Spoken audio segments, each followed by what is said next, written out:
عنوان ہے عقیدہ ختم نبوت. جناب صدر،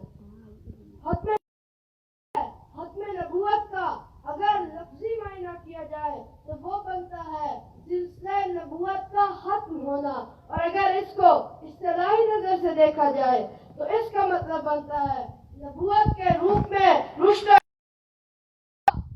سیدنا آدم علیہ السلام سے چلتا ہے اور کم و بیش 1,24,000 انبیاء کرام سے ہوتا ہوا خاتم الانبیاء حضرت محمد صلی اللہ علیہ وسلم پر آ کر ختم ہوتا ہے، اور حضور صلی اللہ علیہ وسلم پر اللہ تعالیٰ نے اس رشد ہدایت کے سلسلے کو تکمیل فرما دیا، اور اس امت کو اللہ تعالیٰ نے خاتمہ الاقوام فرما دیا.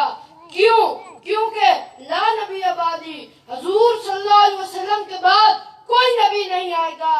حضرت اقبال اسے اس طرح فرماتے ہیں: اے تیرا حق خاتم اقوام کر، تو ہر آغاز را انجام کر.